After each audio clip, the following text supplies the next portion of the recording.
북쪽에서 무언가가 변하고 있으며 푸틴은 이를 조금도 좋아하지 않을 것입니다. 영국 북쪽 노르웨이 해역에서 거대한 러시아 폭격기가 천천히 날아가고 있습니다. 핵무기를 탑재할 수 있는 투폴레프 투벤 60으로 아마도 지금까지 만들어진 가장 큰 군용기일 것입니다. 하지만 오래되고 느리며 5세대 F-35 옆에서는 거의 농담에 가깝습니다. 발사 준비가 된 순간 몇 초 안에 격추될 것입니다. 노르웨이의 F-35 전투기들이 이미 조용히 뒤를 따르고 있습니다. 이것이 푸틴의 힘입니다. 화려하지만 실속 없는 위협입니다. 그러나 같은 해역에서 훨씬 더 구체적인 일이 발생했습니다. 7월 2일 아침 러시아의 정찰기 베어 F가 영국의 주력 항공모함 HMS 프린스 오브 웨일스에 불필요하게 접근하여 함선의 경로를 고정하고 방어를 탐색하려는 시도로 함선의 경로에 수십 개의 소나 청취 장치를 떨어뜨렸습니다. 하지만 이번에는 단순히 지켜보는 것에 만족하지 않는 영국을 만났다. 두 대의 F-35 전투기가 갑판에서 이륙하여 그 항공기를 만나 하늘에서 몰아냈다. 두 장면이 하나의 진실로 이어진다. 전통적인 전쟁에서 교착 상태에 빠진 푸틴은 남은 모든 카드를 사용하고 있다. 핵 연극, 첩보 활동, 그림자 함대. 그러나 영국은 이 허세를 수년간 보아왔다. 새로운 점은 이제 더 이상 지켜보기만 하지 않는다는 것이다. 일주일 전 그것은 해협에서 러시아 유조선에 탑승했습니다. 이제는 정찰기를 쫓아냈습니다. 그래서 무언가가 변했고 푸틴은 앙카라에서 열리는 나토 정상회의 직전에 그것을 보고 있습니다. 세계 지도자들이 모이는 자리입니다. 그리고 이것은 고립된 사건들의 합이 아닙니다. 이는 영국에서 조용히 형성되고 있는 새로운 교리의 시작 장면입니다. 이 교리는 푸틴의 진정한 생명선을 잡고 발트해에서 북극까지 뻗어있는 선을 하나씩 좁히려는 것을 목표로 합니다. 그의 그림자 함대, 그 함대가 운반하는 에너지 수익, 그리고 바다 밑의 군사적 다리와 케이블을 포함합니다. 이유는 러시아의 서방을 향한 전체 해양 전략이 영국 해역에서 병목 현상을 겪기 때문입니다. 우리는 하늘의 허세와 바다에서의 새로운 결의가 어떻게 같은 절망으로 이어지고 푸틴을 궁지에 몰아넣는지 단계별로 살펴볼 것입니다. 하지만 먼저 작은 요청이 있습니다. 이와 같은 독립적인 전쟁 및 기술 분석은 점점 알고리즘에 의해 제한되고 있으며 이 비디오는 보고 싶어하는 많은 사람들에게 도달하지 못하고 있습니다. 구독하고 좋아요를 누르고 댓글에 한마디라도 남기는 것이 그 억제를 뚫는 데 직접적으로 도움이 됩니다. 몇 초밖에 걸리지 않습니다. 이제 그날 아침에 실제로 무슨 일이 있었는지 살펴보겠습니다. 7월 2일 노르웨이 해에서 러시아가 제작한 베어 F 해상 초계기가 저고도로 HMS 프린스 오브 웨일스를 반복적으로 접근하여 3번에 걸쳐 일회용 소노 부위, 즉 낙하산으로 물에 떨어지는 소나 장치를 투하했습니다. 영국군은 국제 주파수로 항공기에 반복적으로 호출했습니다. 그러나 아무 대답도 없었습니다. 두 대 F-35 전투기가 함선에서 출격하여 베어 F를 만나 그 지역을 떠날 때까지 호위했습니다. 국방부의 평가는 단호했습니다. 이 활동은 안전하지도 전문적이지도 않았으며 이 배는 평범한 배가 아니었습니다. 프린스 오브 웨일스는 아이슬란드 북쪽에서 북대서양 안보를 강화하기 위해 나토 지휘해에 배치된 영국 항공모함 타격단의 기함으로 타입 45 구축함 HMS 던컨, F-35 전투기, 헬리콥터, 그리고 천son 500명 이상의 인원이 함께하고 있습니다. 그리고 역사적인 첫 번째입니다. 처음으로 나토가 유럽 항공모함에서 공중 감시를 운영하고 있습니다. 그래서 러시아 정찰기는 무작위 선박이 아닌 이 새로운 능력의 중심부에 접근했고 예상치 못한 다른 반응을 마주했습니다. 소노 부위는 보통 잠수함을 추적하는 데 사용되지만 방위 소식통에 따르면 이러한 장치를 거대한 항공모함 바로 앞에 떨어뜨리는 것은 함선을 괴롭히고 그 경로를 고정하려는 시도입니다. 이러한 평가에 따르면 이는 러시아가 최근 역사에서 처음으로 사용한 전술입니다. 그리고 그 시기는 모든 것을 말해줍니다. 국방참모총장 리처드 노튼경은 지난 6월에 러시아가 우리의 방어를 탐색하고 밀어붙이고 시험하며 선을 넘을 위험이 있다고 경고했습니다. 한편 나토는 러시아가 2030년까지 회원국에 대해 무력을 사용할 준비가 될 수 있다고 경고합니다. 간단히 말해서 이것은 한 대의 항공기가 아닙니다. 정상회담 전에 힘을 과시하는 것이며 나토의 반응 한계를 측정하는 도발입니다. 이 탐색은 하늘에서도 화려한 모습을 보입니다. 러시아는 항상 이러한 핵 훈련을 실시했으며 튜백스 60과의 마이지 31이 영국 코앞에서 날아다녔습니다. 그러나 우크라이나 전쟁 이후 그 빈도와 강도가 현저히 증가했습니다. 그 영상은 보통 러시아 투데이에서 나오며 사실상 푸틴의 채널입니다. 메시지는 항상 같습니다. 나토가 가해자라는 주장과 서방이 공격을 위해 재무장하고 있다는 주장입니다. 러시아가 2014년에 크림반도를 침공하고 2022년에 우크라이나를 침공했다는 사실은 절대 나타나지 않습니다. 진짜 청중은 국내에 있습니다. 전선에서 손실이 증가함에 따라 자국민에게 실제로 나토와 싸우고 있다고 말하는 것이 무너지는 사기를 유지하는 가장 저렴한 방법입니다. 포위된 요새 이야기는 전장에서가 아니라 마음속에서의 방어선입니다. 그러나 실제 상황은 완전히 다릅니다. 유럽은 빠르게 재무장하고 있습니다. 독일은 210억 유로를 할당하고 있습니다. 발트해에서는 훈련이 계속되고 있습니다. 이 상황에서 러시아 군대는 이류로 보입니다. 푸틴의 유일한 카드가 전술 핵 능력이지만 오래된 대형 제트기가 미사일을 발사할 수 있을지조차 확신할 수 없다. 은퇴한 분석가 헤미시드 브레튼 고든의 말에 따르면 오래된 제트기는 어제의 이야기입니다. 우크라이나에서 효과적이었던 것은 오래된 항공기가 아니라 드론이었습니다. 그리고 만약 조종사가 계산을 잘못하여 나토 영공에 들어가면 전문가들은 침착함을 유지합니다. 이 게임은 오랫동안 진행되어 왔고 현대 GPS 시대에는 사고의 여지가 없습니다. 10년 전 나토 국가인 터키는 시리아 상공에서 자국 영공에 진입한 러시아 전투기를 격추했습니다. 나토는 경계 태세에 있습니다. 회원국들은 이러한 항공기를 만나 99%의 경우 되돌려 보냅니다. 실제로 웨일스 왕자의 F-35 전투기들이 정확히 그렇게 했습니다. 잠시 멈춤. 이와 같은 독립적인 전쟁 분석은 알고리즘에 의해 제한됩니다. 좋아요, 한 단어 댓글, 그리고 구독은 이 비디오가 더 많은 사람들에게 도달하는 데 직접적으로 도움이 됩니다. 이제 우리는 하늘의 허세에서 실제 전선인 바다로 이동합니다. 여기서 영국은 발트해에서 북쪽까지 푸틴을 압박하고 있습니다. 그렇다면 왜 영국은 이 허세에 이렇게 쉽게 대응할 수 있을까요? 답은 지도에 있습니다. 영국은 세계의 중요한 해상 통로, 즉 영국 해협 GIUK 갭, 북해의 한가운데에 위치해 있습니다. 해협은 유럽에서 가장 바쁜 무역 통로이며 그림자 함대가 병목 현상을 겪는 해협입니다.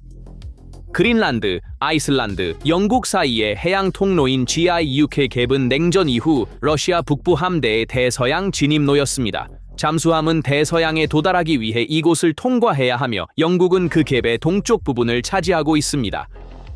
한편 북해는 유럽의 에너지 케이블과 데이터 인프라의 많은 부분을 운반하는 해저입니다. 요컨대 러시아의 해양 전략은 이 세 개의 통로에 묶여 있으며 영국은 이 세 개의 해안에 위치해 있습니다. 바로 그 때문에 웨일스 왕자의 북극 배치가 중요한 것입니다. 그것은 바로 그 문을 지키는 행위입니다. 이 악순환은 북극 차원도 가지고 있습니다. 기후 변화로 북극해 항로가 열리면서 러시아는 유럽을 우회하여 아시아로 석유를 운반할 경로를 개발하고자 합니다. 그러나 그 경로의 서쪽 출구는 다시 GIUK 갭을 통과합니다. 2026년 5월 나토는 9개의 동맹국과 함께 노르웨이 해안에서 다이내믹 몽구스 대잠수함 훈련을 시작했습니다. 그리고 2025년 12월 영국과 노르웨이는 북대서양에 공동으로 13척의 함정을 배치했습니다. 그래서 영국이 닫을 수 있는 문은 단지 해협만이 아니라 GIUK 갭에서 북극까지 이어지는 전체 선입니다. 그리고 이 세 개의 통로 바로 아래, 특히 북해에서는 훨씬 조용한 전쟁이 이미 시작되었습니다. 영국 정보부 수장은 작년에 우리는 러시아와 하이브리드 전쟁 중이다 라고 공개적으로 말했습니다. 2025년 11월 러시아의 가장 잘 알려진 스파이 선박인 얀타르는 영국 북쪽에서 이를 추적하는 왕립 해군과 영국 공군 포세이돈 승무원들에게 레이저 빔을 겨냥했습니다.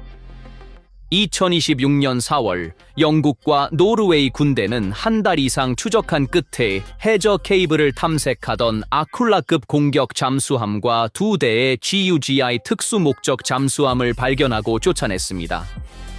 한편 그림자 함대의 일부는 발트해에서 의도적으로 닻을 끌어 케이블을 절단하고 있습니다. 2024년 12월 이글 S라는 이름의 배가 핀란드 에스토니아 전력 케이블을 손상시켰습니다. 폴란드 스웨덴 라인 근처에서 의심스러운 움직임이 기록되었고 덴마크 해협에서는 인프라에 대한 정찰 활동이 기록되었습니다. 그래서 프린스 오브 웨일스에 접근한 정찰기와 발트해에서 절단된 케이블은 고립된 사건이 아닙니다. 그것들은 바다 위아래에서 벌어지는 하나의 전쟁의 일부입니다. 그리고 이 배들 중 일부는 기름만 싣고 다니는 것이 아닙니다. 작년 가을 프랑스가 납포한 그림자 유조선에서 러시아에 본사를 둔 민간 보안 회사인 모란 시큐리티 그룹의 인원이 발견되었습니다. 그들의 임무는 승무원을 감시하고 정보를 수집하는 것이었습니다. 따라서 그림자 함대의 일부는 러시아 정보기관이 운영하는 이중 용도 플랫폼으로 해저 인프라를 지도화하고 필요할 때는 파괴 능력을 제공합니다. 유조선처럼 보이는 것이 또한 첩보 도구일 수 있습니다. 이 해저 전쟁에 대한 영국의 대응은 그 자체로 전략이며 이를 가시화하고 있습니다. 그리고 이것은 점점 더 공개적인 메시지로 변하고 있습니다. 얀타르 사건 이후 당시 국방장관 존 힐리는 푸틴에게 직접 연설했으며 이는 공개적으로 비디오에 기록되었습니다. 러시아와 푸틴에게 전하는 메시지는 이렇습니다. 우리는 당신을 보고 있습니다. 우리가 무엇을 하고 있는지 알고 있습니다. 그리고 그는 덧붙였습니다. 이번 주에 얀타르가 남쪽으로 이동하면 우리는 준비되어 있습니다. 같은 언어는 2026년 4월 잠수함 작전 이후 더욱 날카로워졌습니다. 힐리는 처음으로 러시아의 올레냐 기지와 구지 잠수함의 위성 사진을 공개하고 다시 카메라를 보며 푸틴에게 말했다. 우리는 당신의 활동이 우리의 케이블과 파이프라인 위에서 이루어지고 있는 것을 보고 있습니다. 그것들을 손상시키려는 어떤 시도도 용납되지 않을 것이며 심각한 결과를 초래할 것입니다. 같은 연설에서 그는 영국이 항공모함 전단을 가장 필요한 곳인 고위도로 파견하고 나토의 새로운 임무인 북극 센트리 작전을 이끌 것이라고 발표했습니다. 그래서 웨일스 왕자가 아이슬란드 근처에 있었던 것은 우연이 아니었습니다. 그것은 선언된 전략의 일부였습니다. 푸틴의 보이지 않는 손길이 드러났습니다. 회색 지대 전쟁의 힘은 비밀에서 나옵니다. 노출된 파괴 행위는 그 억제 가치의 절반을 잃습니다. 그리고 베어 F 사건에서 새로운 국방장관 댄 자비스는 같은 입장을 유지했습니다. 우리는 점점 더 위험하고 불확실한 시대에 살고 있습니다. 라고 그는 말했습니다. 그는 러시아로부터의 위협이 해저, 지상, 공중, 우주, 사이버 공간 등 모든 영역에 존재한다고 강조하며 직접 기함을 방문했습니다. 그리고 이 새로운 결의는 말에 그치지 않았습니다. 현장으로 옮겨졌습니다. 6월 14일 아침 영국 해협에서 42 코만도의 로열 마린들이 치누크 헬리콥터에서 러시아의 그림자 함대 유조선 스메르토스에 빠르게 로프를 타고 내려갔습니다. 이 작전은 호위함 HMS 서덜랜드, 기로의 탐색함 HMS 레드버리, PA 포세이돈 초계기, 그리고 프랑스 정보기관과의 긴밀한 협력으로 지원받았습니다. 탑승 작전은 6시간 동안 지속되었습니다. 그 선박은 1년 전에 블랙리스트에 올랐음에도 불구하고 계속 항해를 했습니다. 24명의 승무원, 대부분 조지아인과 인도인으로 구성된 이들은 저항하지 않았습니다.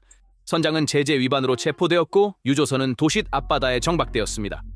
영국이 자국의 지휘해 자국 해역에서 러시아의 해상 자산을 처음으로 압류한 것이었습니다. 총리의 메시지는 분명했습니다. 이것은 첫 번째 작전이었고 마지막이 아닐 것입니다. 시기도 계산되었습니다. G7 정상회의 하루 전이었습니다. 그래서 두 사건, 즉 정찰기가 쫓겨난 것과 유조선이 납포된 것은 같은 변화의 두 얼굴입니다. 영국은 관찰하는 쪽에서 막는 쪽으로 움직이고 있습니다. 젤렌스키는 한 걸음 더 나아갔다. 압류된 유조선의 석유는 단순히 중단되어서는 안 되고 몰수되어야 한다고 했다. 그리고 영국은 종이 약속이 아닌 현장에서의 결과를 가지고 G7 테이블에 앉았다. 그래서 왜 유조선에 승선하는 것이 이렇게 중요한가요? 답은 한 단어입니다. 그림자 함대는 푸틴의 생명선입니다. 우크라이나의 공격은 러시아의 정유 능력을 심각하게 손상시켰습니다. 제재는 러시아산 석유의 구매자를 제한했습니다. 그리고 남은 것은 무엇인가요? 이 신원 은폐 유조선의 그림자 함대는 크렘린의 전쟁 기계를 움직이는 돈줄입니다. 이 함대는 러시아 해상 석유 수출의 65에서 75%를 운반하며 이들 선박의 압도적 다수는 어느 시점에서든지 영국 해안 바로 앞의 해협이나 북해를 통과해야 합니다. 그리고 수익도 감소하고 있습니다. 2025년에 석유와 가스 수익이 24% 감소했고 2026년 1월까지 월 수익은 전년도의 3분의 1로 줄었습니다.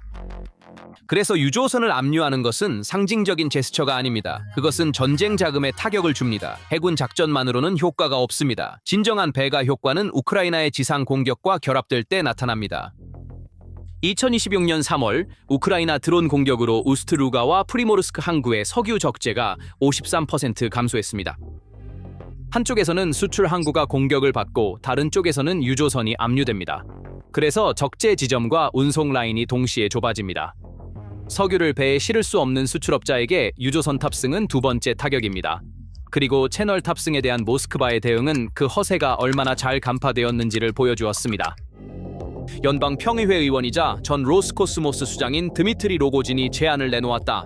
러시아의 그림자 유조선에 미리 지뢰를 설치하고 외국 군대가 배를 점령하려 할 경우 이를 폭파하여 대규모 기름 유출과 환경 재앙을 일으켜 서방을 억제하자는 것이다. 이 아이디어는 세계의 석유 교통을 몇 달 동안 인질로 잡았던 이란의 호르무즈 해협 지뢰 설치에서 영감을 받았다. 그치런 주르스 웍시스와 뜨법파게 지균주 교통의 고분이슬이 중단되었다. 보험료가 급등했다. 유조선들은 그 해협을 피했다. 미국이 100개 이상의 이란 선박과 40개 이상의 기로에 부설선을 파괴했음에도 불구하고 해협의 기로의 제거 작업은 여전히 진행 중입니다. 그러나 이것은 러시아에게 함정입니다. 그 선박들이 지나가는 해역은 러시아 석유의 대다수가 흐르는 해역과 동일합니다. 러시아가 자국의 유조선에 기뢰를 설치하거나 나토 해역에 기뢰를 설치하려 한다면 자국 함대에 가장 큰 피해를 입히게 됩니다. 게다가 그러한 시도는 즉시 나토의 수백 척의 블랙리스트에 오른 선박에 대한 제한을 해상 봉쇄로 전환할 구실을 제공할 것입니다. 간단히 말해서 자국의 배를 폭파하겠다는 제안은 힘이 아니라 절망의 표시입니다. 그리고 여기서 우리가 처음에 물었던 질문의 답을 찾을 수 있습니다. 기함에 접근하는 정찰기, 핵연극, 그리고 그림자 함대의 도박은 모두 같은 곳으로 이어집니다. 사흘 만에 끝날 예정이었던 작전이 4년 반 동안 이어진 후 러시아의 전통적인 전쟁은 재앙으로 변했고 푸틴은 잃어버린 주도권을 만회하기 위해 가능한 모든 수단으로 힘을 과시하려 하고 있습니다. 북대서양에서의 핵훈련, 정찰기, 첩보활동, 그림자 함대. 그러나 이제 그는 다른 반응에 직면하고 있습니다. 세계가 보는 것도 변했습니다. 3일 만에 키이우에 도달할 것이라고 두려워했던 군대는 이제 친구와 적 모두에게 약점을 드러내며 이류 강국처럼 보입니다. 게다가 힘을 증명하기 위해 시작한 전쟁은 러시아를 의존적인 쪽으로 만들어 스스로 생산할 수 없는 것을 중국, 북한, 이란에서 사야만 하는 상황에 처하게 했습니다. 하지만 이 이야기는 영국에도 경고를 전달합니다. 같은 분석가들이 날카롭게 지적했듯이 영국은 최근 몇 년 동안 국방을 너무 소홀히 하여 동맹 내에서 비판의 대상이 되었습니다.